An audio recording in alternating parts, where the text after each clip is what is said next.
ஆண்டவருக்குள் பிரியமான சகோதர சகோதரிகளே, நான் நேற்றே சொன்னது போல இன்றைய நாளில் கூட ஒரு மிக முக்கியமான ஒரு நாள் திரு அவையிலே கொண்டாடப்படுகிறது என்று சொன்னால் அது இந்த பெரிய வெள்ளி, திருப்பாடுகளினுடைய வெள்ளி என்று நாம் பெருமையாக அழைக்கிற ஒரு வெள்ளி, குட் ஃப்ரைடே என்று சொன்னால் நம்ம எல்லோருக்கும் தெரியும்.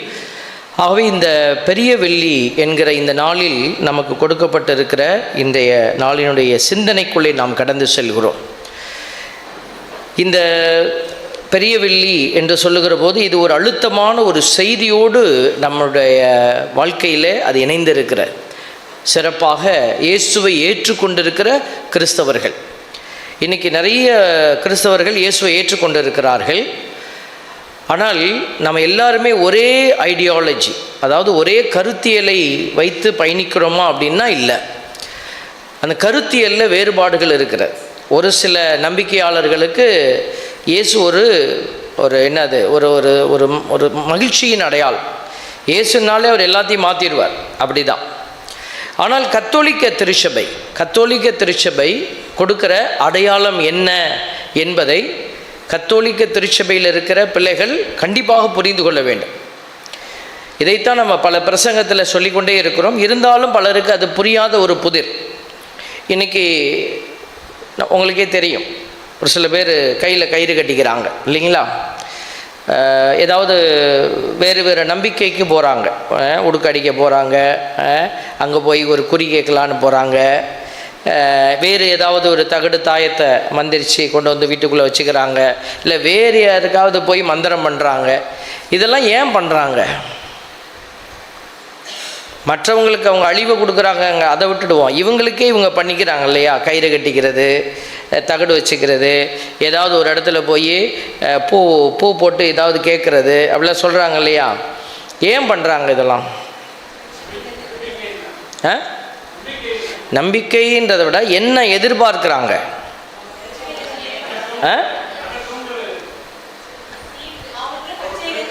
அவங்களுடைய பிரச்சனை தீரணும்.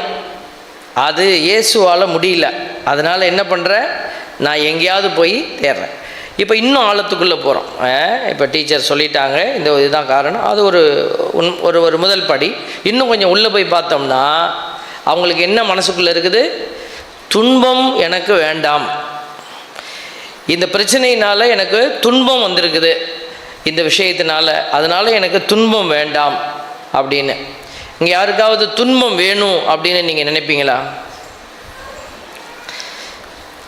இங்கே எத்தனை பேர் நான் துன்பத்தை ஏற்றுக்கொள்ள தயாராக இருக்கிறேன் அப்படிங்கிறவங்க இருக்கிறீங்கன்னா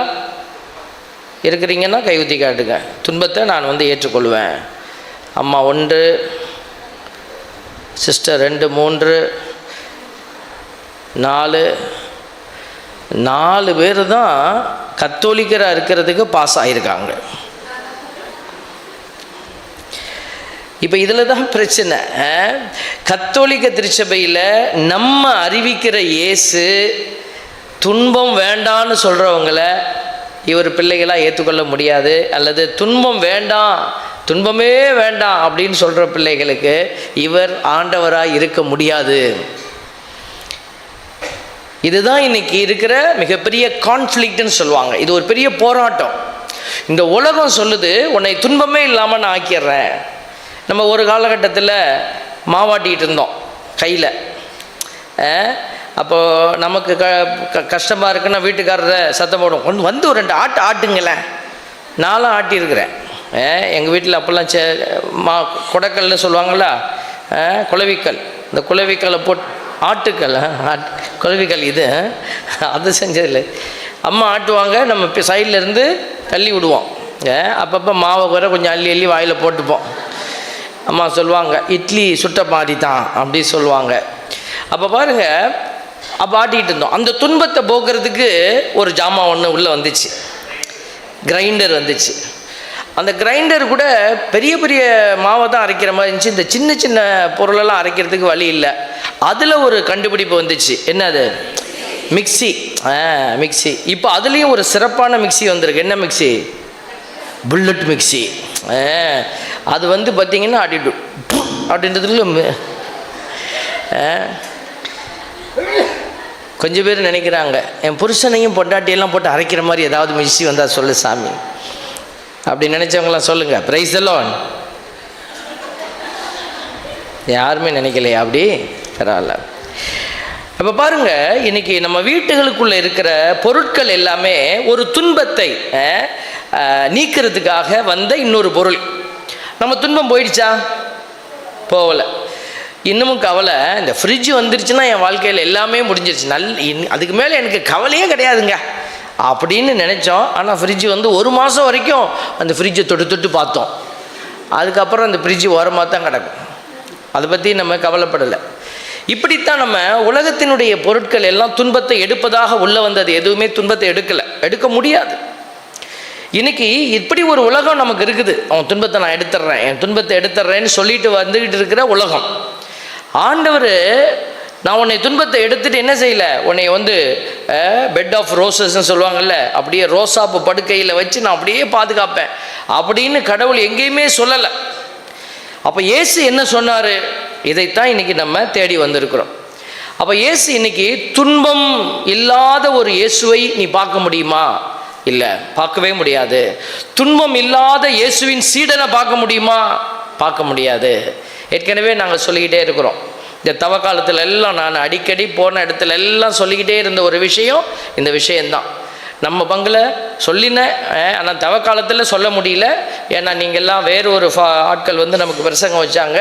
இந்த தவ காலத்தில் நீங்கள் கேட்டிருப்பீங்க இந்த வார்த்தையை, பக்த நிலையிலிருந்து சீட நிலைக்கு போங்க. பக்தன் அப்படிங்கிறவன் யார்? தான் விரும்புகிறத கடவுளுக்கு கொடுப்பான். நான் எப்போ கோயிலுக்கு போகணுமோ போவேன். 8 மணின்னா 8 மணிக்கு, 8 மணி பூசைக்கு நான் 8:30க்கு தான் போவேன். லேட்டாக வரவங்க, வந்துட்டு கவலை இல்லாமல் உட்கார்ந்துருக்கிறவங்க, நம்ம என்ன சொன்னாலும் எதையும் கேட்காம அப்படின்ட்டு போகிறவங்க, இதெல்லாம் என்ன மனநிலை அப்படின்னா ஒரு ஒரு பக்த நிலை. கோயிலுக்கு போகணும், வந்துட்டேன். ஆனால் சீடன் என்பவன் யார் அப்படின்னா கடவுள் என்ன சொல்கிறாருன்னு கேட்டு செய்வான். பக்தன் தான் விரும்புகிறத செய்வான். சீடன் என்ன செய்வான்? ஆண்டவர் குரு என்ன சொல்கிறாருன்னு கேட்டு செய்வான். அதான் பக்தனுக்கும் சீடனுக்கு இருக்கிற வித்தியாசம். இப்போ நம்ம நிறைய ஃபாதர்ஸ் இங்கே இந்த பீடத்தில் இருந்துக்கிட்டு உங்களுக்கு நிறைய டிப்ஸ் எல்லாம் கொடுத்துட்டே இருக்கோம். இப்படி செய்யுங்க, அப்படி செய்யுங்க, இப்படிலாம் பண்ணாதீங்க. அப்போ எதுக்காக இதெல்லாம் சொல்லப்படுகிறதுனா உங்களை சீடத்துவத்துக்குள்ளே அழைச்சிட்டு வர்றதுக்காகத்தான் நம்மளுடைய பைபிள், நம்மளுடைய பிரசங்கம் எல்லாமே. அப்போ இந்த சீடனாகப்பட்டவன் எப்படிப்பட்டவனாக இருக்கணும்? யோவான் நற்செய்தியில் 15வது அதிகாரம் 8வது இறைவசனத்தில் இருக்குது. அது இயேசு விரும்பிய அடையாளம். சீடன் அப்படிங்கிறவன் இயேசு விரும்புகிற அடையாளம். எப்படி இருக்கணுமா ஒரு சீடன்? நீங்கள் மிகுந்த கனி தந்து. சும்மா வந்து ஓரமாக உட்காந்து ஏதோ ஒரு வழிபாட்டை முடிவு செஞ்சுட்டு வழிபாட்டில் உட்காந்துட்டு நான் வந்து கிறிஸ்தவன் அப்படின்னு சொல்லிட்டு போகிறவன் இல்லை. மிகுந்த கனி தந்து என் சீடராக இருப்பதே என் தந்தைக்கு மாட்சி அளிக்கிறது. Price the Lord. பார்த்தீங்களா? அப்போ இயேசு அழகாக சொல்லிட்டாரு, நீங்கள் எப்படி இருக்கணும்? மிகுந்த கனி தந்து. ஒரே ஒரு கனி கொடுக்கறது இல்லை, மிகுந்த கனி கொடுத்து என் சீடராக இருப்பதே தந்தைக்கு மாட்சி அளிக்கிறது. அப்போ சீடத்துவம் என்பது இயேசு விரும்பின காரியம். அப்போ இந்த சீடத்துவம் என்பது கனி கொடுக்குற ஒரு அடையாளத்தோடு சேர்ந்து போகுது. அப்போ காய்க்கிற மரத்துக்கு என்ன உண்டு? கல்லடி உண்டு. அப்போ காயங்கள் உண்டு, வலி வேதனை உண்டு, அப்போ துன்பம் உண்டு. அதை ஒரு வார்த்தையில் சொல்லலாம்னா துன்பம். இயேசு அதை தான் மற்ற இடத்துலையும் சொல்லியிருக்கிறார். மத்தேயு செய்தி 7வது அதிகாரத்தில் ஆண்டவர் சொல்லியிருக்கிறாரு, 13வது இறைவசனம், இடுக்கமான வாயிலின் வழியே நுழையுங்கள், ஏனெனில் அழிவுக்கு செல்லும் வாயில் அகன்றது, வழியும் விரிவானது. எதுக்கு போகிற வழி? அழிவுக்கு செல்லும் வாயில் அகன்றது. எப்படி வேணாலும் நீ போகலாம். அந்த மாதிரி போகிறதெல்லாம் சரியானது இல்லை. அதன் வழியே செல்வோர் பலர். நிறைய பேர் அதில் தான் போயிட்டு இருக்கிறான். இங்கே கூட இன்றைக்கி பார்த்திங்கன்னா அந்த தவ காலத்துலலாம் வந்து கோயிலுக்கு நீங்கள் இவ்வளோ நிறைய பேர் இன்றைக்கி பூரா உட்காந்து இருக்கிறீங்க. இன்றைக்கி நிறைய பேர் கோயிலுக்கு வராமல் இருப்பாங்க. ஏன்னா இன்றைக்கெல்லாம் போனால் ரொம்ப நேரம் எடுத்துருவாங்கப்பா அப்படின்னு சொல்லிட்டு கடவுளை நோக்கி போவாதோ. ஏன்னா துன்பம் இந்த இடத்துக்கு போனால். இப்போ இடுக்கமான வாயிலின் வழியே நுழைய மறுக்கிறவர்கள். மத்தேயு 7:14 சொல்லுது பாருங்க, வாழ்வுக்கு செல்லும் வாயில் மிகவும் இடுக்கமானது. 7:13 வாசித்தோம். 7:14 சொல்லுது பாருங்க, வாழ்வுக்கு செல்லும் வாயில் மிகவும் இடுக்கமானது, வழியும் மிக குறுகலானது, இதை கண்டுபிடிப்போர் சிலரே.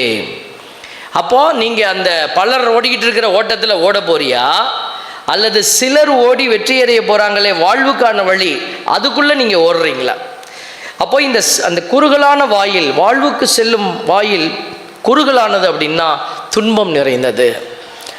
லூக்கா 13:24 இந்த வசனம் போடப்பட்டிருக்கிறது. அதனால் ஒரு நற்செய்தியாளர் மட்டுமல்ல, 2-3 பேர் சொல்கிறத நம்ம பார்க்குறோம். இன்னொரு இடத்துல சிலுவையை சுமக்காமல் என் பின்னாடி வர முடியாது நீன்னு இயேசு சொல்கிறார். இதெல்லாம் ஒரு இடத்துல இல்லை, நிறைய இடத்துல நமக்கு இருக்குது. தம் சிலுவையை சுமக்காமல் என்னை பின்பற்றி வருவோர் என்னுடையோர் என கருதப்பட தகுதியற்றோர். அதான் நான் யோவான் 15 சொன்னேன் இல்லைங்களா, 15:8 சீடராக இருக்கிறவன் எப்படி இருக்கணும். அதே இது மத்தேயு வேற ஒரு வார்த்தையில் போடுறாரு பாருங்க, தம் சிலுவையை சுமக்காமல் என்னை பின்பற்றி வருவோர் என்னுடையோர் என கருதப்பட தகுதியற்றோர். சிலுவை வேண்டாம்ப்பா, இயேசுன்னா எனக்கு வல்லமை, நான் கோயிலுக்கு போனால் என்னுடைய துன்பமெல்லாம் பறந்து போகணும், என் பிஸ்னஸ் அப்படியே பிச்சுக்கிட்டு பறக்கணும். கோயிலுக்கு போனால் சாமியார் என்ன செய்யக்கூடாது, பிரசங்கம் வைக்காமல் பூசை வச்சா ரொம்ப சந்தோஷம், பிரசங்கம் வச்சா தான் ரொம்ப கஷ்டமாக இருக்குது, எவ்வளோ நேரம் தான் கேட்குறது. ஒரு இடத்துல சாமியார் போய் ஒரு புது பங்கு சாமியாக போனாராம். புது சாமியாக போய் பிரசங்கம் வச்சாராம். 3 மாதமாக ஆயிடுச்சு, அவர் அதே பிரசங்கத்தை திருப்பி திருப்பி வச்சுக்கிட்டே இருந்தாராம். உடனே ஊரில் இருக்கிற பெரியவங்களாம் சேர்ந்து, இந்த சாமியார் தேரமாட்டார், பிஷப்கிட்ட சொல்லி ஆளை தூக்கிடுவோம் அப்படின்ட்டு போய் பிஷப்கிட்ட ஒரு 5 பேர் கமிட்டி மெம்பர்ஸ் போனாங்களாம். போய், ஆயரே நீ அனுப்பிச்சி விட்ட சாமியார் சுத்த வேஸ்ட்டு, வந்ததுலேருந்து 3 மாதமாச்சு ஒரே பிரசங்கத்தை தான் வச்சுக்கிட்டே இருக்கிறார், அதனால் ஆள் மாற்றிடுங்க, இந்த ஆள் ஒத்து வராது. உடனே பிஷப் எல்லாத்தையும் கேட்டுட்டு சொன்னாராம், சரி 3 மாதமாக ஒரே பிரசங்கத்தை கேட்டிருக்கீங்கல்ல, அதில் ஆளுக்கு ஒரு பாயிண்ட்டு சொல்லுங்கள் அப்படின்னார். அப்போ தான் எல்லாருமே, நீ சொல்லியா, நீ சொல்லி. பிஷப் ஒன்றும் கவலைப்படாதீங்க, போய் இன்னொரு தடவை நல்லா கேட்டுட்டு வந்து சொல்லுங்கன்னு அனுப்பிச்சிட்டார். அதனால தான் சாமியாருங்க நாங்கள் சொன்னதையே சொல்லிக்கிட்டே இருப்போம், நீ ஒழுங்காக கேட்குற வரைக்கும். பாருங்கள், நிறைய இடத்துல நான் பிரசங்கம் வைப்பேன், நான் சொன்ன பிரசங்கத்தில் இருக்கிற பாயிண்டெல்லாம் கூட மக்களுக்கு ஞாபகத்துக்கு வராது. நம்ம சொல்கிற கதை ஞாபகத்துக்கு வந்துடும். ஏதாவது கதை ரிப்பீட் ஆகிடுச்சு, ஜோக் ரிப்பீட் ஆகிடுச்சுன்னா, ஃபாதர் எங்கள் பங்குக்கு இன்றைக்கி முன்னாடியே வந்திருக்கீங்க தானே, எப்படி கண்டுபிடிச்சிங்க, அந்த ஜோக்கு இன்றைக்கி இங்கேயும் சொன்னீங்க அப்படின்வாங்க. அந்த ஜோக்கு தான் காட்டி கொடுத்துருது. பாருங்கள் ஆண்டவர் எப்படி சொல்கிறாரு பாருங்கள், தம் சிலுவையை சுமக்காமல் என்னை பின்பற்றி வர்றீன்னா நீ என்னுடைய பிள்ளைன்னு கருத தகுதியற்றவர்.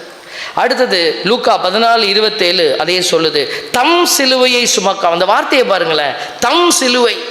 அப்போ ஒவ்வொருத்தருக்கும் ஒவ்வொரு சிலுவையை கடவுள் கொடுக்குறாரு. காட் வில்லிங்னு சொல்கிறோம். கடவுள் இப்போ எனக்கு ஒரு குருவானவராக நாங்கள் நிற்கிறோம்னாக்க எங்களுக்கு கவலையே இல்லை அப்படின்னு நீங்கள் சொல்ல முடியுமா? சிஸ்டர்ஸ்லாம் பார்க்குறீங்க, நல்லா அங்கி போட்டுக்கிட்டு நல்லா ஒரு முக்காட் போட்டுக்கிட்டு நல்லா ஜாலியாக அப்படி இப்படி போகிறாங்க, சிரிச்சிட்டே போகிறாங்க, சிரிச்சிட்டே வராங்க அப்படின்னு நீங்கள் நினச்சிட்டு இருக்கிறீங்க. என்னைக்காவது ஒரு சிஸ்டரை நிப்பாட்டி, சிஸ்டர் உங்கள் வாழ்க்கையில் ஏதாவது கஷ்டம் இருக்கா அப்படின்னு கேட்டு பாருங்களேன், கேட்டு பாருங்க, என்ன ரியாக்ஷன் வரும் தெரியுமா? அவ்வளவு இருக்குது உள்ள. எதுக்கு இப்படி பார்க்குறாங்க? அதை யாராவது பார்த்துட்டு போய் சொல்லிவிடுவாங்க ஏதாவது.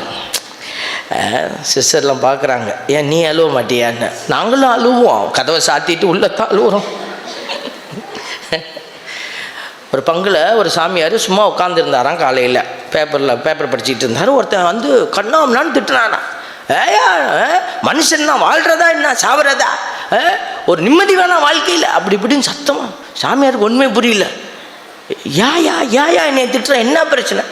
ஒரு அரை மணி நேரம் திட்டிட்டு சொன்னான்னா, வீட்டில் பொண்டாட்டியை திட்டம் இல்லை, அதான் உன்னைய திட்டிட்டு போகிறேன் அப்படின்னு. சாமியாருங்களுக்கு கஷ்டம் இருக்குது. தேவ பிள்ளைகளை இன்னைக்கு யோசிக்கணும். நம்ம தம் சிலுவைன்னு சொல்கிறாருன்னா எல்லாருக்குமே ஒரு சிலுவை இருக்குது, எல்லாத்துக்குமே சிலுவை இருக்குது, உனக்கும் சிலுவை இருக்குது. அந்த சிலுவையை நீ எப்படி பார்க்குறீங்க பாருங்க. 1 கொரிந்தியர் 1:18 பவுலடியார் சொல்றாரு, சிலுவை பற்றிய செய்தி அழிந்து போகிறவர்களுக்கு மடமை. நல்ல உள்ளத்தில் எழுதிக்கங்க, சிலுவை பற்றிய செய்தி அழிந்து போகிறவர்களுக்கு மடைமை. உங்களுக்கு மடைமையா பெருமையா? பைபிளில் இருக்கிறத காப்பி அடிக்காத, நான் கேட்கறதுக்கு பதில் சொல்லுங்க பிரதர். உங்களுக்கு சிலுவை பெருமையா மடைமையா? பெருமை. அப்படின்னா என்ன எப்படி நம்ம எடுத்துக்கணும்? இந்த சிலுவையை நம்ம வாழ்க்கையில் ஒரு அடையாளமாக வைக்கணும். இதுதான் அவர் சொல்றாரு, மீட்பு பெறும் நமக்கோ. பார்த்தீங்களா, மீட்பு வேணும்னு நினைக்கிற உனக்கு இது கடவுளின் வல்லமையா இருக்கணும். பிரைஸ் தி லார்ட், ஹல்லேலூயா. அதனால தான் ஆண்டவர் இன்னைக்கு பாருங்க, லூக்கா 9:23 சொல்லுது, பின்பு அவர் அனைவரையும் நோக்கி, என்னை பின்பற்ற விரும்பும் எவரும் தன்னலம் துறந்து. பார்த்தீங்களா, தன்னலம் துறந்து தம் சிலுவையை. இப்போ தன்னலத்தை துறந்தாதான் இந்த சிலுவை வர முடியும். தன்னலத்தை நீ துறக்கலைன்னா சிலுவை இல்லை. ஒரு அம்மா வந்தாங்க, எல்லாத்துக்கும் கஷ்டம் இருக்குதுன்னு சொல்லிட்டேன்ல, அந்த அம்மா வந்து அழுகுறாங்க அப்படி அழுதாங்க. நம்ம பங்குல இல்லை, வெளியில் வந்து தேம்பி அழு. நான் கூட ஏதோ பெரிய பிரச்சனை போல இருக்குன்னு, அழுவாதீங்கம்மா அழுவாதீங்க, சொல்லுங்கள் என்ன பிரச்சனை? பாரு, எனக்கு 2 பிள்ளைகள் ஃபாதர், 2 பிள்ளை. முதல்ல ஒரு பையன் உண்டு, அப்புறம் பொண்ணு உண்டு. பையனுக்கு ஒரு 10 ஏக்கர் வாங்கி வச்சுட்டேன் ஃபாதர். சொந்த வீடு இருக்குது ஃபாதர், 3 மாடி ஃபாதர், 2 வீடு, ஆளுக்கு ஒரு வீடு கொடுத்தாச்சு. இப்போ பையனுக்கு ஒரு 10 ஏக்கர் வாங்கிட்டேன் ஃபாதர். இன்னும் பொண்ணுக்கு தான் 10 ஏக்கர் பார்த்துக்கிட்டே இருந்தேன் ஃபாதர். பக்கத்தில் இருக்கிறவன் 10 ஏக்கரை விற்கிறான் ஃபாதர், அப்படியே நல்ல நிலம் ஃபாதர். அவன் எனக்கு கொடுக்க மாட்டேங்கிறான் ஃபாதர். யாருக்கு வேணாலும் கொடுப்பேன், உனக்கு கொடுக்க மாட்டேன்ட்டான். மனசே கஷ்டமாக போச்சு. அதனால நீங்கள் கொஞ்சம் நல்லா ஆவியானவர்கிட்ட ஜெபிச்சு அவன் உள்ளத்தை மாற்ற சொல்லுங்க ஃபாதர். ஃபாதர் கொஞ்சம் வல்லமையாக ஜெபிங்க ஃபாதர். எதுக்கு?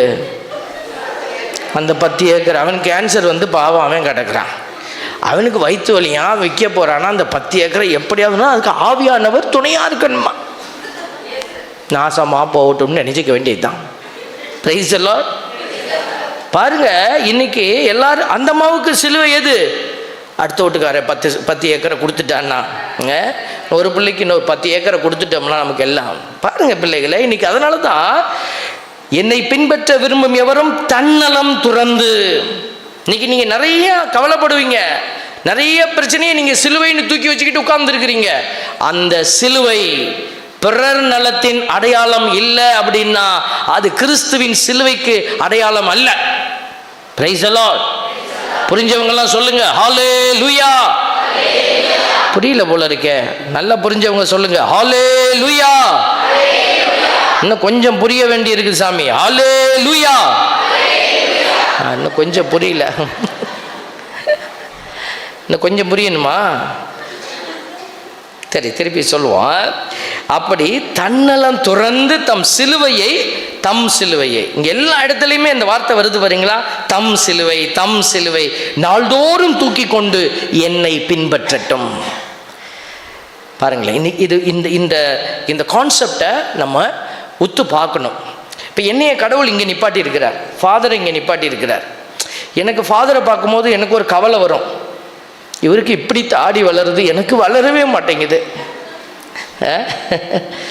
இது ஒரு கவலை தான், சில பேர்த்துக்கலாம் முடி கொட்டுனா ஒரு கவலை. அப்போ பாருங்க, இன்னைக்கு நம்மளுடைய சிலுவை அப்படின்னு சொல்கிற வார்த்தை, இப்போ ஒரு குருவானவர்கள் நாங்கள் இங்கே இருக்கிறோம் அப்படின்னா எங்களுக்கென்று ஒரு சில சிலுவையை கடவுள் கொடுக்குறார். இப்போ இந்த பங்கு எனக்கு ஒரு சிலுவை. இந்த பங்கை எப்படி நம்ம ஆளுகை செய்கிறது, இந்த பங்கில் இருக்கிற மக்களுக்கு எப்படி என் இயேசுவை கொண்டு செல்றது.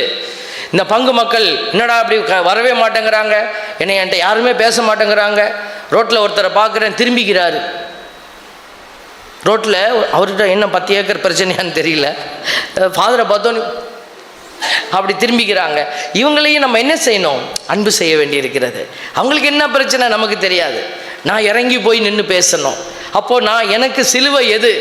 இந்த பங்கில் இருக்கிற மக்களுக்கு ஆண்டவரை கொடுக்கிற சிலுவை. இப்போ நீங்கள் உங்களை ஒரு வீட்டுக்குள்ளே வச்சிருப்பார் கடவுள். என்னையை இங்கே நட்டு வச்சது மாதிரி உன்னை அங்கே நட்டு வச்சிருக்கிறார், ஒரு கணவனாக மனைவியாக. அப்போது அந்த வீட்டுக்குள்ளே இருக்கிற ஒரு அடையாளம் தான் நமக்கு சிலுவை. கடவுள் உங்கள் பிள்ளை அடுத்த வீட்டு பிள்ளை மாதிரி உங்களுக்கு ஒரு பிள்ளையை கொடுக்கல. நம்ம பிள்ளைய வேற, அந்த பிள்ளை வேற.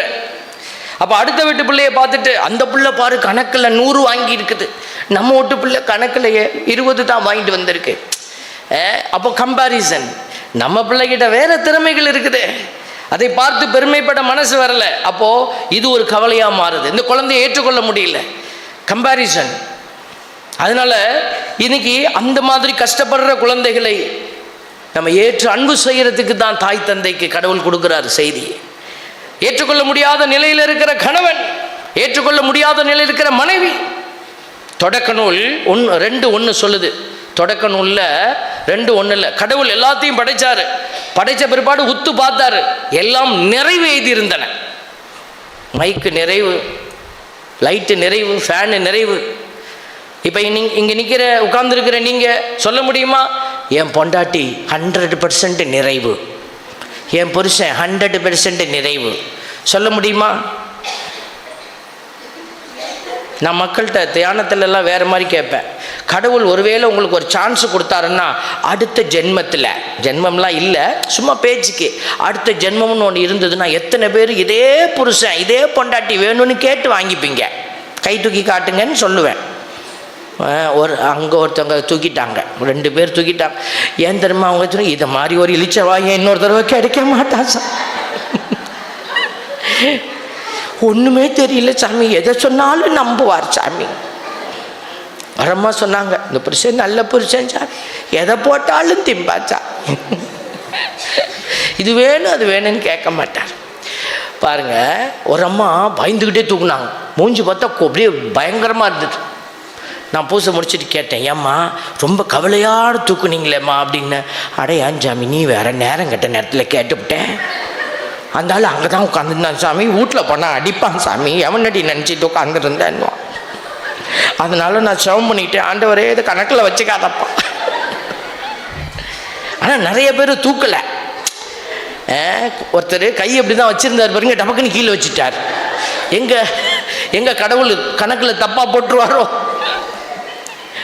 தேவ பிள்ளைகளை நீங்கள் சொன்னீங்க பார்த்தீங்களா, இதுதான். ஒரு அம்மா வந்து அழுதாங்க என்கிட்ட. என்னை 2 பேரும் பொண்ணு பார்க்க வந்தாங்க சாமி. ஒருத்தர் முதல்ல கொஞ்சம் கருப்பாக இருக்கிறானேன்னு வேண்டான்னு சொல்லிவிட்டேன். அடுத்தது ஒருத்தர் வந்தார், நல்லா செவன்னு இருந்தார். ஆள் நல்லா வளர்த்தியா, ஆண்டவர் எனக்கு நல்லா ஆசீர்வச்சிருக்கிறாருன்னு நினச்சி நிறைய ஆட்டுன்னு. கல்யாணத்து அன்னைக்கு நல்லா கோட்டு சுட்டுலாம் போட்டுட்டு வந்து ஜம்முன்னு தான் நின்றுச்சு, தையெல்லாம் கட்டியிருந்தார். கல்யாணம் ஆகி 3ஆவது நாள் தான் சாமி பார்த்தேன், ஆளை காணமேன்னு தேடுனா காலை மடக்கி நடந்து வர்றாரு சாமி.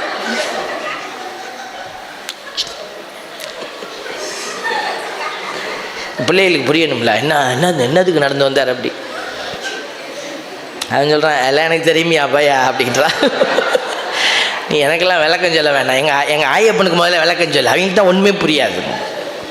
தேவ பிள்ளைகளை பாருங்கள், இன்னைக்கு கடவுள் இந்த கணவருக்கு இந்த மனைவி, இந்த மனைவிக்கு இந்த கணவர், இப்படித்தான் கடவுள் கொடுத்துருக்கிறாரு. எனக்கு இந்த பங்கை கடவுள் கொடுத்துருக்கிறாருன்னா இந்த பங்கில் நில்லு, அதுதான் கடவுள் எனக்கு கொடுத்த அழைப்பு. அதே மாதிரி தான் உங்களுக்கும் இந்த இடத்துல நில்லு. பிரான்சிஸ் அலேசியார் அதுதான் சொல்கிறார், bloom where you are planted. நீ நடப்பட்ட இடத்துல பூத்து குலுங்கணும். அப்போ நீ நடப்பட்டிருக்க இடம் கடவுள் நட்ட இடமா இருக்கணும். நம்மளா போய் ஒரு இடத்துல நட்டுக்க கூடாது. ஆண்டவர் விரும்பாத இடத்துல இல்லை, ஆண்டவர் விரும்புகிற இடத்துல நில்லு. அப்போ அந்த இடத்துல இருக்கக்கூடிய துன்பங்களை நீங்கள் உங்கள் தோளில் சுமக்க கற்றுக்கொள்ளணும். Price the lord, hallelujah.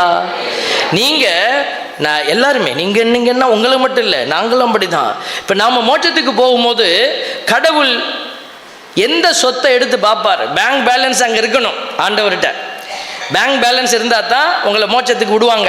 Okay, உன் பேரில் நிறைய பேங்க் பேலன்ஸ் இருக்குது.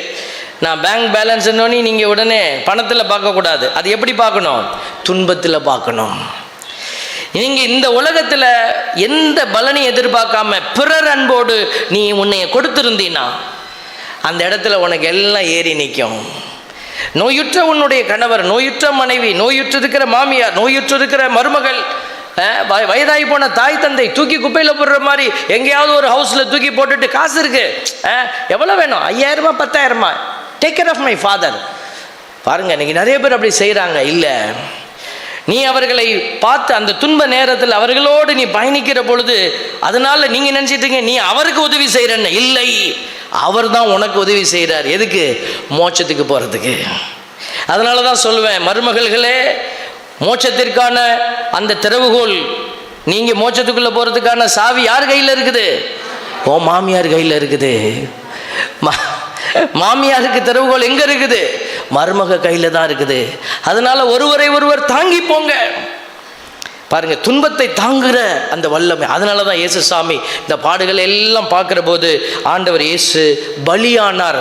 அதைத்தான் இன்னைக்கு நம்ம முதல் வாசகம், இரண்டாவது வாசகத்தில் எல்லாம் வாசிக்கிறோம். முதல் வாசகத்தில் எசையா நூல் சொல்றது, என் ஊழியர் எப்படி இருப்பார்?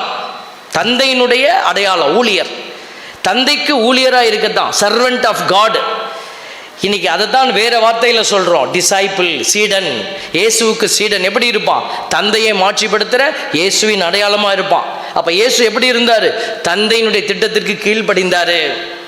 இப்போ நானும் அப்படி கீழ்ப்படியணும், நீங்களும் கீழ்ப்படியணும். அப்படி கீழ்ப்படிஞ்சா என்ன வரும்? துன்பம் வரும். இதைத்தான் முதல் வாசகம், இதோ என் ஊழியர் சிறப்படைவார். சிறப்படைவார்னா காசு பணத்தில் இல்லை, பெருமையில் இல்லை, துன்பத்தில். அவர் மேன்மைப்படுத்தப்பட்டு உயர்த்தப்பட்டு, வார்த்தையெல்லாம் பாருங்களேன், பிரமாதமா இருக்கு. பெரிதும் ஆட்சியுறுவார் எல்லாம் சொல்லிட்டு அடுத்த வரி சொல்லுது பாருங்க, அவரை கண்ட பலர் திகைப்புற்றனர். அவரது தோற்றம் பெரிதும் உருக்குலைந்ததால் மனித சாயலே அவருக்கு இல்லாதிருந்தது. இதெல்லாம் சொல்லும் பொழுது நமக்கு என்னமோ காசு பணத்தில் உயர்த்த போறாரு, பெருமையில் உயர்த்த போறாரு. இல்லை, இதெல்லாம் அவருக்கு கொடுப்பேன். அங்கே என்ன இருக்குது? உடல் சிறு உருக்குலைந்த நிலை, முகமே மனித தோற்றமில்லாத நிலை, அடிக்கப்பட்டு நொறுக்கப்பட்டு அவரை நொறுக்கவும் நோயால் வதைக்கவும் ஆண்டவர் திருவுளம் கொண்டார். பார்த்தீங்களா? அப்ப தந்தை இந்த மனுக்குலம் வாழ நமக்கு காட்டியிருக்கிற ஒரு அடையாளம் தான் இந்த இயேசு கிறிஸ்து. அது எந்த இயேசு கிறிஸ்து? அற்புதங்கள் செய்துக்கிட்டு போன இயேசு கிறிஸ்து இல்ல, சிலுவையிலே நின்று கொண்டு இருக்கிற இயேசு கிறிஸ்து. அதனாலதான் இன்னைக்கு நிறைய சபையார்கள், நீ இந்த சுருவத்தை வச்சு வழிபடுற, அந்த சுருவத்தை வச்சு வழிபடுற. இல்ல, நம்ம எந்த சுருவத்தை வச்சும் வழிபடல. நம்ம வழிபடுறது நற்கருணையை வச்சு வழிபாடு நடக்குது. இந்த நற்கருணை வழிபாடு அழகா சொல்ற வார்த்தை என்ன தெரியுங்களா? இந்த நற்கருணை அப்படின்னா என்ன? நற்கருணை எதற்காக நமக்கு கொடுக்கப்பட்டிருக்கிறது? நற்கருணையின் அடையாளம். நம்ம நற்கருணை ஆராதனையெல்லாம் செய்கிறோம் இல்லையா? இந்த பெரிய வெள்ளி அன்னைக்கு முழுசாக நம்ம நற்கருணையை வச்சு தான் ஆராதிச்சிருக்கிறோம். இந்த நற்கருணையில் என்ன அடையாளம் உனக்கு வைக்கப்பட்டது? நம்ம நற்கருணையை பார்க்கும்போது நமக்கு அது புரியணும். பிரைஸ் எல்லாம். இப்போ ரோட்டில் போய்கிட்டு இருக்கிறீங்க, ரோட்டில் போனோடனையும் அங்கே ஒரு சிவப்பு கொடி பறக்குது, உங்களுக்கு என்ன புரியும்? சிவப்பு கொடியை பார்த்தோன்னையும் என் வீட்டில் ஒரு சிவப்பு புடவை இருக்குன்னு அவர் சொல்கிறாரு, அப்படி புரிஞ்சுப்பீங்களா? ஒரு சிவப்பு லைட்டு, ஒரு சிவப்பு கொடி பறந்துக்கிட்டு இருக்கு, என்ன புரிஞ்சுப்பீங்க?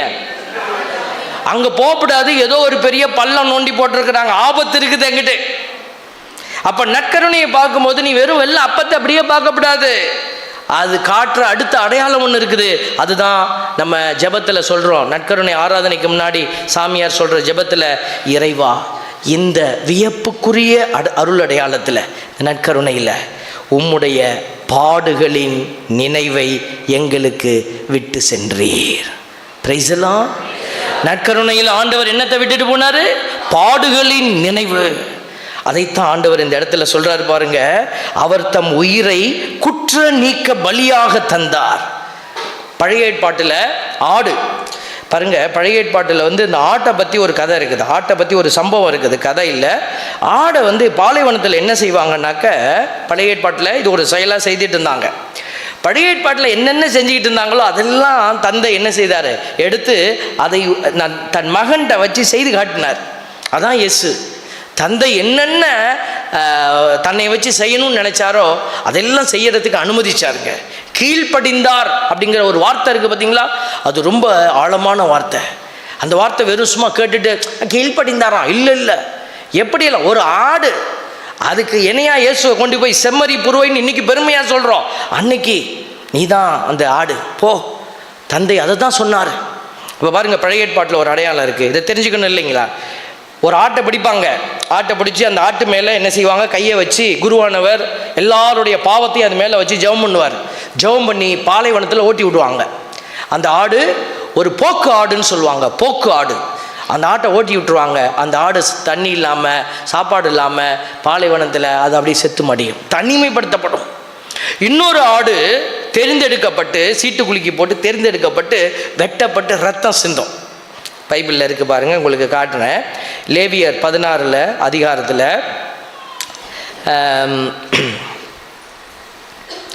தன் விரலினால் அந்த இரத்தத்தை எடுத்து 7 முறை அதன் மேல் தெளித்து இஸ்ரேல் மக்கள் தீட்டு நீங்க அர்ப்பணிப்பான். இவ்வாறு தூயகத்துக்குள் பலிபீடத்திற்கும் கழுவாய் நிறைவேற்றிய பின் உயிரோடு இருக்கிற ஆட்டுக்கிடாயை கொண்டு வருவான். ஆரோன் 2 கைகளையும் உயிரோடு இருக்கும் அந்த கிடாயின் மேல் வைத்து இஸ்ரேல் மக்களின் எல்லா குற்றங்களையும் தவறுகளையும் பாவங்களையும் அறிக்கையிட்டு அதன் தலைமேல் சுமத்தி அதை பாலை நிலத்துக்கு கொண்டு செல்ல நியமிக்கப்பட்ட ஆள் மூலம் அங்கு அனுப்பிவிடுவான். அந்த வெள்ளாட்டுக்கிடாய் அவர்களின் பாவங்களை சுமந்து கொண்டு தனிமையான இடத்திற்கு செல்லும். அந்த ஆள் அதை பாலை நிலத்தில் விட்டு விடுவான். இப்போ இயேசு சாமியும் அப்படித்தான். இன்னைக்கு பூரா நம்ம பெரிய வெள்ளி என்று இன்னைக்கு பூரா நம்ம தியானிச்சோமே, இந்த தியானம் என்ன? இயேசு பாலைவனத்தில் தனிமையாய் கிடந்தார். பாலைவனம் போன்ற அந்த கல்வாரி மலையில் யாருமே உதவி இல்லை, ஒருத்தருமே ஒன்றும் செய்ய முடியல. இயேசுவினுடைய அந்த வல்லமை எதுவுமே அந்த இடத்துல அவரால் செயல்படுத்த முடியல. மனித நிலையிலே முழுமையாய் நின்றார். அதனால தான் பைபிள் சொல்லுது, இயேசுவினுடைய மனித நிலையை உணர மறுக்கிறவர்கள் எதிர் கிறிஸ்துக்கள். Price the Lord. அதனால தான் நம்ம சொல்கிறோம், கத்தோலிக்க திருச்சபை இயேசுவினுடைய கடவுள் நிலையை உயர்த்துது, கடவுளாக இருக்கிறாருன்னு. அதே சமயம் மனித நிலையை இந்த ஈஸ்டர் சமயத்தில் நம்ம பார்க்குறோம். அவர் முழுவதும் மனுஷனாக இருந்தார், துன்பத்தை தாங்கினார், கடவுள் நொறுக்கினார், அவரை அடித்தார். பாருங்கள், பலி ஒரு ஆட்டு கடாய்க்கு இணையாக வச்சிருந்தார். இன்னொரு இடத்துல பாருங்க, லேவியர் 16:8 சொல்லுது பாருங்க, ஆண்டவருக்கென ஒன்று போக்கு ஆடாக விடப்படுவதற்கென ஒன்றுமாக, ஆண்டவருக்கென ஒன்றும் போக்கு ஆடாக விடப்படுவதற்கென ஒன்றுமாக அந்த கிடாய்கள் மேல் சீட்டு இடப்படும்.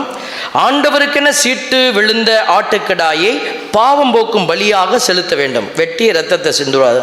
போக்கு ஆடாக விடப்படுவதற்கென சீட்டு விழுந்த வெள்ளாட்டுக்கிடாய் பாவக்கழுவாய் என பாலை நிலத்துக்கு அனுப்பப்படுமாறு ஆண்டவர் திருமுன் உயிருடன் நிறுத்தி வைக்கப்படும். அது பாலைவனத்துக்கு தள்ளுவாங்க. 2 ஆடு. இந்த 2 ஆட்டினுடைய நிலையையும் நிவர்த்தி செய்கிற ஒரே ஆடு செம்மறி புருவையான இயேசு என்கிற அந்த ஆடு. Praise the lord. ஹல்லேலூயா.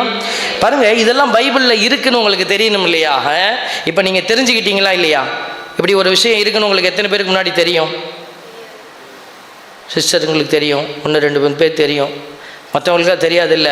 கடவுள் இன்றைக்கி உங்களுக்கு சொல்லியிருக்கிறார்ல, என்ன செய்யலாம்? கடவுளுக்கு ஒரு நன்றி சொல்லலாமா? கைத்தட்டி கடவுளுக்கு நன்றி செலுத்துங்க. பாருங்கள், இயேசு உங்களுடைய அறிவு கண்களை எல்லாம் திறந்து விடுறாரு. கடவுளுக்கு நன்றி செலுத்திக்கிட்டே இருக்கணும், இதோடு விட்டுடக்கூடாது. இன்னும் நீங்கள் நிறையா கடவுள்கிட்ட கேட்டு தெரிஞ்சுக்கணும். பாருங்க, அதுதான் ஆண்டவர் சொல்கிறாரு, பலியாக உயிரை குற்ற நீக்க பலியாக தந்தார், எனவே தம் வழி மரபு கண்டு நீடு வாழ்வார். இப்படி செத்ததுனால செத்து ஒளிய போகிறதில்ல, அவர் தம் வழி மரபு கண்டு நீடூடி வாழ போகிறாரு. அப்படி சொல்லிட்டு, ஆண்டவரின் திருவுரம் அவர் கையில் சிறப்புறும், அவர் தம் துன்ப வாழ்வின் பயனை கண்டு நிறைவடைவார். பாருங்க, முதல்ல ஒரு மாட்சிக்குரிய வார்த்தை, அதுக்கப்புறம் பாடுகள், அதுக்கப்புறம் திருப்பி மாட்சிக்குரிய வார்த்தைகள். 2க்கு நடுவில் தான் இந்த துன்பம் இருக்குது. இந்த துன்பத்தினுடைய வழிகளை நீங்கள் கடந்து போனீங்கன்னா தான் பிள்ளைகளே உங்களுக்கும் அந்த மாட்சி கிடைக்க போகுது. அதனால தான் கடவுள் அடிச்சுக்கிறாரு. எப்பா, இந்த உலகத்தில் இருக்கிற சொல்கிறவங்க அப்போ சொல்கிறதெல்லாம் கேட்டு ஏமாந்து போயிடாதப்பா, நீ துன்பத்தை கண்டு தோண்டு போயிடாத, உன் துன்ப நேரம் சோர்ந்து போயிடாத. ஐயோ, எனக்கு இப்படி வந்து புருஷன் வச்சுட்டாரே, பொண்டாட்டி வச்சிருச்சே, பிள்ளைங்க இப்படி பிறந்துருச்சே. சில பேர் துன்பத்தை வேண்டான்னு சொல்கிறாங்க இல்லையா? அவங்களாம் ஆண்டவரை தான் சொல்கிறார், துன்ப நேரம் சோர்ந்து விடாதே, துன்ப நேரம் சோர்ந்து விடாதே, ஜீவ கிரீடம் உனக்கு தருவேன், சீக்கிரம் வருவேன், அழைத்து செல்வேன், எழுந்து ஒளி வீசு, வழியும் சத்தியமும் ஜீவனும் நானே. Price the Lord. அப்போ இந்த வழியாக போகணுங்க. நீங்கள் இதெல்லாம் கேட்கும் போது நல்லா இருக்குது, செயல்படுத்தும் போது கஷ்டம். அப்போ இயேசு காட்டி இந்த வழியில் வந்தீங்கன்னா அவர் சொல்கிறாரு, இஸ்ரவேலே பயப்படாத, நான் உனக்கு துணையாக இருப்பேன். அப்போ கடவுளோட துன்பத்தை கடந்து செல்கிற பிள்ளைகளாக நீங்கள் இருக்கணும். இன்னொரு விஷயத்தை சொல்லி நம்ம நிறைவு செய்கிறோம் பாருங்கள். இது ரொம்ப 2வது வாசகமும் ரொம்ப அருமையான வாசகம். இந்த வாசகத்தெல்லாம் சொல்லி சொல்லி நம்ம பிரசங்கம் வைக்கும்போது ரொம்ப நேரம் ஆயிடுது. அதனால் நீங்கள் வீட்டில் போய் வாசித்து பாருங்கள். இந்த 2வது வாசகமும் உங்களுக்கு ஆண்டவருடைய அந்த அடையாளத்தை, கீழ்ப்படிதலை எப்படி அவர் கொடுத்தாரு. சாவிலிருந்து தம்மை காப்பாற்ற வல்லவரை நோக்கி உரத்த குரல் எழுப்பி கண்ணீர் சிந்தி மன்றாடி வேண்டினார். அவர் கொண்டிருந்த இறை பற்று கலந்த அச்சத்தை முன்னிட்டு. இன்னைக்கு நம்மக்கிட்ட இது வேணும். சும்மா ஆண்டவர் ஐயோ ஆண்டவர் நரகத்தில் போட்டுருவார்னு நீ பயந்துக்கிட்டு கோயிலுக்கு வந்தீங்கன்னா அது இன்வேலிட். இன்னும் கடவுள் அதை ஏற்றுக்க மாட்டார். சில பேர், நிறைய பேர் பயந்துக்கிட்டு வர்றது. கோயிலுக்கு போகலன்னா ஆண்டவர் சாவான பாவம் இல்லை, அன்புனால வா. என்னை கடவுள் இவ்வளோ உயர்த்தி இருக்கிறாரு. இந்த தெய்வம் வேறு என்ன கேட்டார்?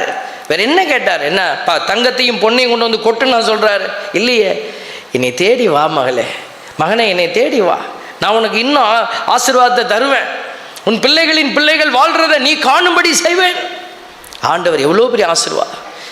அதனால தான் ஆண்டவர் கூப்பிடுற இந்த குரலுக்கு நீ செவிசாய்த்தீங்கன்னா பிள்ளைகளே எவ்வளவு நலமாயிருக்கும்னு ஆண்டவர் விரும்புகிறார். பாருங்கள், இந்த துன்பத்தை பற்றி இன்னொரு விஷயத்தை சொல்லி நிறைவு செய்கிறோம். பாருங்கள், இந்த துன்பம் அப்படிங்கிறது எனக்கு புரிஞ்சது, ஆனால் இன்னும் தெளிவாக புரியாத ஒரு நிலையில் இருந்தேன். நிறைய இடத்துல ஒரு ஃபில்டன் ஷீன் ஒரு பேராசிரியர் ஒரு பேராயர் ஒரு புத்தகத்தில் எழுதியிருந்தார். Much of the graces are wasted in the hospital அப்படின்னு போட்டிருந்தார். நிறைய ஆசீர்வாதங்கள் ஆஸ்பத்திரியில் வேஸ்ட்டாக போகுதுன்னு. அதை படிக்கும்போது எனக்கு மண்டையில் ஓடிக்கிட்டே இருந்துச்சு. இது ஒரு பக்கம். ஃப்ரான்சிஸ் நம்மளுடைய போப்பரசர் என்ன பண்ணார், இந்த ஊனமுற்ற பிள்ளைகள் எல்லாம் பார்க்க போனார். அப்போ அவர் சொன்னார், இவங்கெல்லாம் வூண்ட்ஸ் ஆஃப் கிரைஸ்ட் அப்படின்னார், கிறிஸ்துவின் காயங்கள் அப்படின்னார். அப்போ அது எனக்கு என்னமோ மண்டைக்குள்ளே ஓடிக்கிட்டே இருந்துச்சு. அப்புறம் இன்னொரு முறை நான் பைபிள் வாசிக்கும் பொழுது பல முறை எனக்கு மண்டைக்குள்ளே வந்துக்கிட்டே இருந்த ஒரு விஷயம் என்னென்னா, ஒருத்தன் ஊனமாக பிறந்தது இவன் செய்த குற்றமா இவன் பெற்றோர் செய்த குற்றமா அப்படிங்கிற ஒரு வெர்ஷன் வரும் பார்த்தீங்களா. அப்போ இயேசு என்ன செய்வார்? இது இவன் செய்த பாவமும் அல்ல, இவன் பெற்றோர் செய்த பாவமும் அல்ல, இது கடவுளுடைய மாட்சி இவரில் வெளிப்பட வேண்டும் என்று இருக்கிறது. எனக்கு அது ரொம்ப நாளாக ஓடிக்கிட்டே இருந்துச்சு. என்னடா கடவுளுடைய மாட்சி எப்படி இந்த ஊனமுற்ற மனுஷனில் வெளிப்படுறது? ஆண்டவர் எல்லாத்தையும் எனக்கு கோடிஃபை பண்ணி காட்டுறாரு. ஒரு குழந்தை இறந்து போகிற நேரத்தில் கேன்சரில் இறக்குது. ஒரு குட்டி பிள்ளை, சின்ன குழந்தை, அது கேன்சர். போராடி பார்த்துட்டாங்க, ஒன்றும் இல்லை, ஒன்றும் செய்ய முடியல. கேன்சரில் அது மரிக்கிற நேரம் ஒரு சகோதரி வீடியோ எடுத்து எனக்கு அனுப்பிட்டாங்க. அதை நான் பார்த்துட்டேன். எனக்கு ஒரு 2-3 நாளாக தூக்கமே இல்லை. அப்படியே போராடிக்கிட்டே இருந்தேன். அப்போ தான் ஆண்டவர் இதெல்லாம் கொடுத்தாரு. ஏன் குழந்தைகள் இப்படி சஃபர் பண்ணுறாங்க? அவங்க என்ன பாவம் பண்ணாங்க? என் தகப்பனார் கேன்சரில் இருந்தப்போ அவருக்காக நாங்கள் ஆஸ்பத்திரியில் உட்காந்துருந்தோம். அங்கே ஒரு ஆட்டோக்காரனுடைய மகள் தலையில் கோடு போட்டுட்டு மொட்டையடித்து, அந்த குட்டி பிள்ளைக்கு என்ன வியாதினே தெரியாது, அவள் அப்படியே அந்த வேதனையோடு சுற்றுவதை நான் பார்த்தேன்.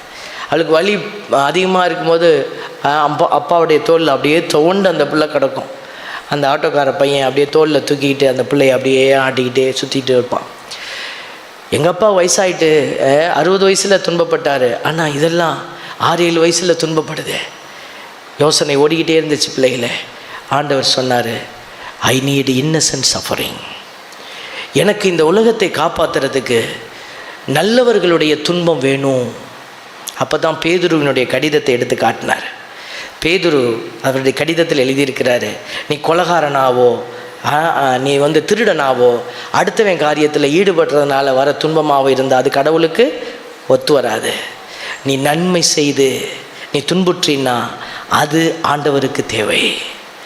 அப்போ தான் ஆண்டவர் சொன்னார், த இன்னசென்ட் சஃபரிங். அன்னைக்கு நான் பாவமில்லாத ஒரு பரிகார பலியாக இருந்து நான் இந்த பூமியை காப்பாற்ற போராடினேன். அதே மாதிரி இன்றைக்கும் என் சார்பாய் இன்றைக்கும் அந்த சிலுவை பயணம் தொடர்ந்து கொண்டே இருக்கிறது. எத்தனையோ குழந்தைகள் விதவிதமாக நோய் சவறாங்க. எத்தனை பிள்ளைகள் அப்டக்ஷன் கடத்தப்படுகிறாங்க, விபச்சாரத்துக்கு ஈடுபடுத்தப்படுறாங்க. பாருங்கள், அந்த குழந்தைகளுக்கு தெரியாது, இது என்னன்னே தெரியாது. நிறைய பேருடைய கைகால்கள் செயலிழக்கப்பட்டவங்க பிச்சை எடுக்க வைக்கிறாங்க. இந்த குழந்தைகளுடைய இந்த வேதனை இது கடவுள் செய்கிறாரா? இல்லை, கடவுள் செய்யலை. ஆனால் சில தீவர்கள் செய்கிறாங்க. சில நேரம் பிறப்பிலேயே கடவுள் அந்த செய்கிறாரு, பிறப்பிலேயே குழந்தைகளை ஊனமுற்றவர்களாக பிறக்க வைக்கிறாரு. ஒரு முறை நாங்கள் ஆராதனை நடத்தி கொண்டிருந்த பொழுது ஒரு சகோதரிக்காக ஆண்டவர் வெளிப்பாடு கொடுத்தார். இதோ அங்கே ஒருத்தி அழுது கொண்டு இருக்கிறாள், அவள்கிட்ட சொல்லு, இது அவளுடைய குழந்தை அல்ல, அது என்னுடைய பிள்ளை. அந்த குழந்தைக்கு என்ன செய்யணும்னு எனக்கு தெரியும். அவள் இப்போ என்ன செய்யணுமோ அதை செய்யட்டும். நான் எந்திரிச்சு அந்த இறுதி ஜெபத்தை சொல்வதற்கு முன்னாடி இந்த வெளிப்பாட்டை சொல்லிவிட்டு ஜெபத்தை நாங்கள் ஆராதனையை நிறைவு செய்துட்டு வெளியில் போகிறேன். அந்த சகோதரி தன் பிள்ளையை தூக்கி கொண்டு வந்தா. அந்த மகனால் கீழே உட்காரவே முடியாது. அவன் அப்படியே படுத்த படுக்கையாக இருப்பான். அவனால் எந்திரிச்சு நிற்க முடியாது, பேச முடியாது. பாருங்கள், வாயிலிருந்து எச்சில் ஊற்றி கொண்டே இருக்கிறது. அந்த பிள்ளையை கூட தூக்க முடியல. அவன் கொஞ்சம் வளர்ந்துட்டான். அப்படிப்பட்ட பிள்ளையை தூக்கி கொண்டு அந்த தாய் வந்து, நான் தான் ஃபாதர் ஜெபம் பண்ணேன், இந்த பிள்ளையை எனக்கு ஏன் கொடுத்த. பாருங்கள், நிறைய நேரம் அந்த ஊனமுற்ற பிள்ளைகளை பெற்று வைத்திருக்கிற பெற்றோர்களை நிறைய பேர் நம்ம தவறாக பார்க்குறோம். இல்லை, கடவுள் அவர்களை பெயர் சொல்லி தெரிந்தெடுத்திருக்கிறார். இன்றைக்கி ஒரு சிஸ்டருக்கு பார்த்திங்கன்னா இரத்த காயம் வருது, 5 காயம் வரும். அது சந்தோஷம் இல்லை, அது வலி. அது வலி. அந்த வலியை அவங்க கொடுக்கணும் கடவுளுக்கு. ஒரு குருவானவர் இப்படி தனிமைப்படுத்தப்பட்டு கிடப்பது ஒரு வலி. இந்த வலியை நான் எப்படி மகிழ்ச்சியாக கொடுக்குறேன் கடவுளுக்கு. இப்போ நீங்களும் உங்கள் குடும்பத்தில் உங்களுக்கு கொடுக்கப்பட்டிருக்கிற வலியை நீ கடவுளுக்கு கொடுத்தீன்னா நீ கடவுளுக்கு கடன் கொடுக்குற பிள்ளைய. அதுதான் நான் சொன்னேன், அந்த பேங்கில் அது சேர்ந்துக்கிட்டே இருக்கும். நீ போய் சும்மா போய் சோத்துக்காகவும் வயிற்றுக்காகவும், வயிறே தெய்வம், அழிவே அவர்களுடைய முடிவு, மானக்கேடே அவர்கள் பெருமை. இன்னைக்கு இந்த மானக்கேட்டுக்காக உழைக்கிற மக்கள் நிறைய பேர் இருக்கிறாங்க. இவங்களோட ஓடி போய் நீ நின்றுக்கிட்டு கடவுள் எனக்கு இந்த கஷ்டம் கொடுத்துட்டார், அந்த கஷ்டம் கொடுத்தார். இல்லை, உன் புலம்பல் இந்த உலகத்தை சார்ந்தது. துன்பத்தை ஏற்றுக்கொள்ள மனம். ஆண்டவர்கிட்ட சொல்லுங்க, ஆண்டவரே உங்களோட சேர்ந்து நான் பயணிப்பேன். அன்றைக்கு இயேசு சிலுவையோடு பயணித்த பொழுது யாருக்கும் தெரியல இது தந்தையின் திட்டம் அப்படின்னு. இன்றைக்கும் அப்படிதான். நீங்கள் துன்பத்தோடு பயணிக்கும் பொழுது யாருக்குமே தெரியாது இது தந்தையின் திட்டத்தில் நீ பங்கெடுக்கிற, தெரியாது. ஆனால் ஆண்டவருக்கு தெரியும். திருத்தூதர்கள் ஓடிய பொழுது அப்படித்தான். உலகம் புரிந்து கொள்ளலை. அறிவற்றவர்கள் இப்படி போய் உயிரை கொடுக்க போகிறாங்க. ஆனால் ஆண்டவர் பார்த்து கொண்டே இருந்தார். ஆண்டவருக்காக ஓடிய பிள்ளைகள் உன்னை போல என்னை போல இந்த உலகத்தில் போராடி போராடி போராடி கடைசியிலே அவர்களுடைய உடல் செத்து கீழே விழுந்தது. ஆண்டவருக்காக ஓடிய பிள்ளைகள் தங்களுடைய இரத்தத்தை ஆட்டுக்குட்டியினுடைய இரத்தத்திலே தோய்த்து கொண்டவர்கள், அவர்களும் மற்றவர்களைப் போல செத்து கீழே விழுந்தார்கள். அப்பொழுது வானத்திலிருந்து ஒரு குரல் அவர்களை பார்த்து கேட்டிருக்கும், அவர்களை பார்த்து பேசியிருக்கும், இதோ என் அன்பார்ந்த மகள், இதோ என் அன்பார்ந்த மகன், இவரில் நான் பூரிப்படைகிறேன். இந்த வார்த்தைகளுக்கு நீங்களும் சொந்தக்காரர்களாக மாற வேண்டுமென்றால் துன்பம் வேண்டாம் என்று சொல்லி இயேசுவை மறுதலிக்கிற பிள்ளைகளாக அல்ல, துன்பத்தை ஏற்றுக்கொண்டு இயேசுவே என் துன்பத்தை, இந்த உடல் நோயினால் எனக்கு வந்திருக்கிற இந்த துன்பத்தை, என்னுடைய குடும்பம் சூழலிலே எனக்கு காண கிடக்கிற இந்த துன்பத்தை நான் மகிழ்ச்சியோடு ஏற்றுக்கொள்கிறேன், அதை உமக்கு காணிக்கையாக தருகிறேன் அப்படின்னு கொடுத்து பாருங்களேன். ஒரு நேரம் மனிதர்கள் உதவி செய்ய முடியாத நேரம் வரும். நீங்கள் தனித்து விடப்படுவீர்கள். உங்கள் ஆத்மா தனியாய் போய் கடவுளுக்கு முன்னாடி நிற்கும் பொழுது நீ இந்த உலகத்திலே நீ செய்த அந்த நன்மையான காரியங்கள் உனக்காய் பேசும். ஆண்டவர் உன்னை வலப்புறத்தில் வீச்சது. எதுக்கு கடவுள் வலப்புறத்தில் உட்கார்ந்திருக்கிறாரு? தன் பிள்ளைகளுக்கு சான்று பகிர. எந்த பிள்ளையெல்லாம் தன் இயேசுவை சீடத்துவத்தில் இணைத்து கொண்டு இயேசுவின் சீடத்துவத்திலே தன்னை இணைத்து அவர்கள் துன்பத்தை தாங்கி பயணித்தார்களோ அவர்களுக்கு இயேசு எழுந்து நின்று சான்று பகருவார். இதோ என் அன்பார்ந்த பிள்ளை வருகிறார். என் அன்பு பிள்ளைகளே, இயேசு ஒரு நாள் இதை செய்ய போகிறார். வாக்கு மாறாதவர், அவர் வாக்கு மாற மாட்டார், உண்மையுள்ளவர். அந்த உண்மையுள்ள தெய்வத்தை ஒரு நாள் நீங்கள் சந்திக்கிற பொழுது இதை நீங்கள் உணர்ந்து கொள்வீர்கள். இந்த உண்மையை உணர்ந்தவர்களாக நாம் இப்பொழுது தொடர்ந்து நம்மளுடைய வழிபாட்டுக்குள் கடந்து செல்வோம்.